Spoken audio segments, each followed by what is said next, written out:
Assalamualaikum warahmatullahi wabarakatuh. Bismillah, alhamdulillah, wassalatu wassalamu ala rasulillah wa ala alihi wa sahbihi wa mawalah amma ba'du. Bagaimana kabarnya sedulur-sedulur? Mudah-mudahan sedulur semua penonton setia channel Yunusan Jaya mudah-mudahan saya selalu ada dalam rahmat ridho maghfirah Allah subhanahu wa ta'ala. Oke, di video kali ini saya izin berbagi terkait fadilah keutamaan membaca Al-Quran, karena ada banyak kajian-kajian atau riwayat-riwayat hadis seperti dalam kitab Irsyadul Ibad, dalam kitab Ti'amihul Ghafilin, dalam kitab Duratun Nasihin terkait keutamaan membaca Al-Quran ini. Seperti apakah keutamaan membaca Al-Quran? Karena Al-Quran ini toh adalah salah satu mujizat diberikan oleh kepada baginda Nabi Muhammad SAW, dan Al-Quran ini menjadi pedoman atau menjadi sumber hukum umat Islam seperti itu. Nah, sebagaimana dikatakan dalam suatu keterangan hadis dalam kitab Irsyadul Ibad, ini karya Al-Alim Al-Alamah Syekh Jaiduddin Al-Maribari, dikatakan dalam hadis tersebut, qala Nabi sallallahu alaihi wasallam, man qara harfan min kitabillahi falahu bihi hasanatun wal hasanatu bi asri amsalihha. Al hadis wallahu alam, yang artinya barang siapa yang membaca satu huruf min kitabillahi dari Al-Qur'an, falahu bihi hasanatun, maka orang tersebut mendapat satu kebaikan dari satu huruf. Wal hasanatu bi asri amsalihha, sedang satu kebaikan mendapat 10 kali lipat sesamanya. Amsalihha, la aqulu alif lam mim harfun, kata baginda Rasul, la aqulu, aku tidak mengucapkan alif lam mim harfun, alif lam mim satu huruf, walakin alifun harfun walamun harfun wa mimun harfun. Kata baginda Rasul, aku tidak mengatakan alif lam mim itu satu huruf, tapi walakin, akan tetapi, alif satu huruf, lam satu huruf, mim satu huruf. Coba bayangkan, barang siapa yang membaca satu huruf dari Al-Quran, falahu bihi hasanatun wal hasanatu bi asri amsalihha, satu huruf Allah lipat gandakan pahalanya menjadi 10 kebaikan. Coba bayangkan, satu huruf saja. Apalagi contoh misalkan kita membaca Al-Quran, Bismillahirrahmanirrahim, Bismillah saja itu sudah 19 huruf. 19 kali 10 berapa? 190. Maka begitu utamanya kita membaca Al-Quran, karena Al-Quran ini adalah sumber pokok ajaran umat Islam dan sumber hukum. Maka perlu Al-Quran ini kita sering baca, sering kita kaji, sering kita pelajari.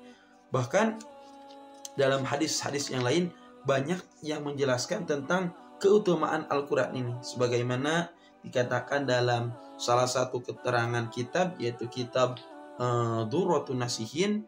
Kemudian masih banyak lagi seperti halnya kitab Riyadus Shalihin, dalam kitab Riyadus Shalihin, dalam kitab Ti'amihul Ghafilin, dalam kitab Duratun Nasihin.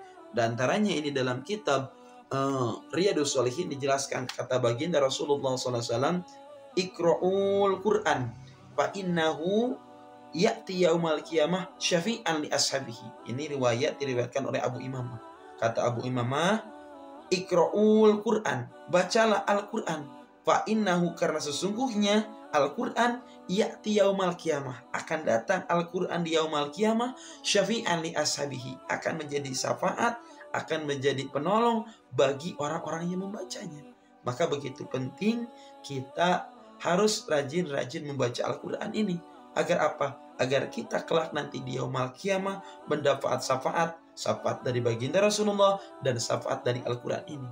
Karena orang yang membaca Al-Quran, insya Allah, kata hadis barusan, akan mendapat syafaat nanti di yaumul qiyamah. Amin ya Allah ya Rabbal Alamin. Seyogianya misalkan kita membaca setiap malam. Kalau di pesantren dulu saya kata pengersa kiai, dia mengatakan coba setiap malam baca surah Yasin, baca surah Tabarok, karena barang siapa yang membaca surah Yasin di waktu malam, kata Pak Kiai, maka orang tersebut akan diampuni dosanya di waktu di pagi hari. Dan memang kata Pak Kiai tersebut sesuai dengan sabda baginda Rasulullah SAW, man qara'a suratul Yasin fi lailin, barang siapa yang baca surah Yasin di waktu malam, maka di waktu subuhnya akan diampuni dosanya oleh Allah. Seperti itu. Contoh surat Tabarok pun seperti itu. Orang yang membaca surat Tabarok di malam hari, maka orang tersebut akan dijaga oleh Allah. Dan kemudian tatkala meninggal dunia orang tersebut, orang yang ahli membaca surat Tabarok, maka jasadnya tidak akan busuk. Seperti itu dalam riwayat-riwayat hadis yang lainnya. Tidak hanya itu saja, bahkan Al-Quran ini, orang yang belajar Al-Quran atau orang yang mengajarkan Al-Quran ini termasuk orang yang paling baik. Kata baginda Rasulullah SAW, khairukum man ta'alama al-Quran wa alamahu. Khairukum, sebaik-baiknya di antara kalian, man ta'alama al-Quran, adalah orang yang belajar Al-Quran, wa alamahu, dan mengajarkan Al-Quran. Jadi orang yang belajar Al-Quran, misalkan belajar baca Iqra, kemudian belajar juz amma, surah-surah yang lainnya, kemudian gurunya yang mengajarnya pun termasuk orang yang paling baik, kata baginda Rasul. Makanya ketika misalkan sedulur-sedulur ada waktu luang, monggo silahkan baca surat-surah yang memang perlu kita pelajari, perlu kita baca. Dan Al-Quran ini memang semuanya perlu kita pelajari, perlu kita gali. Namun memang ada surah-surah yang dianjurkan oleh baginda Rasul dibaca di setiap malam, dibaca setiap pagi, dan terkhusus misalkan dibaca di waktu yang paling utama. Waktu yang paling utama seperti halnya dalam kitab Irsyadul Ibad dikatakan waktu antara Isya dan Maghrib itu termasuk waktu yang paling utama. Kemudian waktu setelah salat subuh, nah setelah salat subuh pun itu waktu yang paling utama agar kita mendapat keutamaan dari Al-Quran, karena waktunya pun waktu yang utama seperti halnya waktu pada subuh, kemudian waktu sesudah Isya dan Maghrib seperti itu. Boleh saja kita baca Al-Quran di waktu malam hari sesudah tidur, waktu tahajud, itu pun boleh kita baca Al-Quran. Karena Al-Quran ini penting kita baca, penting kita pelajari, kita dalami, kita pahami. Agar apa? Agar kita nanti mendapat syafaat dari Al-Quran. Toh tadi dalam keterangan hadis banyak keutamaan-keutamaan tentang membaca Al-Quran ini. Bahkan dalam hadis yang lain, dalam kitab Tanbihul Ghafilin, yang mana kitab Tanbihul Ghafilin ini adalah karya Al-Alim Al-Alama Abu Lais As-Samarqandi.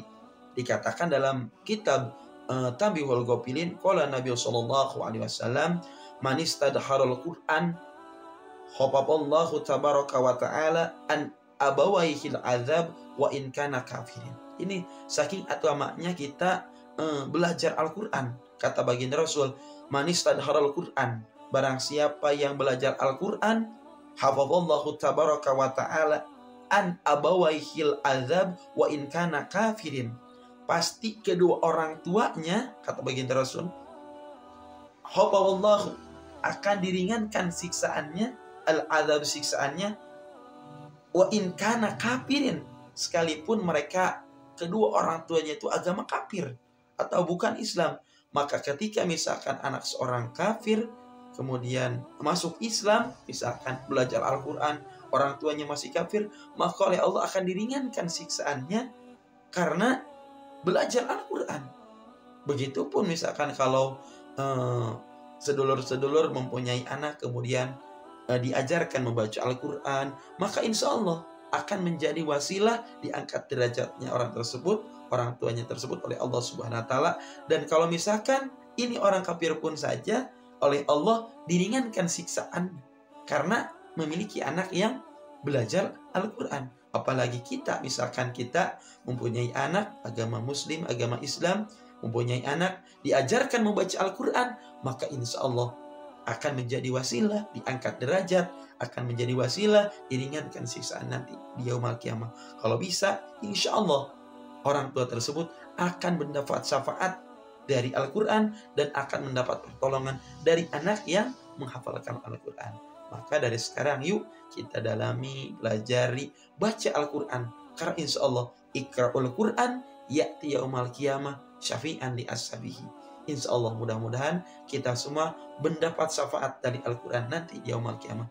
Amin ya Allah ya Rabbal Alamin. Mungkin untuk video ini dicukupkan sekian. Kurang lebihnya mohon dimaafkan apabila ada tutur kata yang kurang berkenan atau membicarakan dalam hadis ada yang salah, mohon dimaafkan. Akhirul kalam, wallahu muwaffiq ila aqwamit thoriq. Wassalamualaikum warahmatullahi wabarakatuh.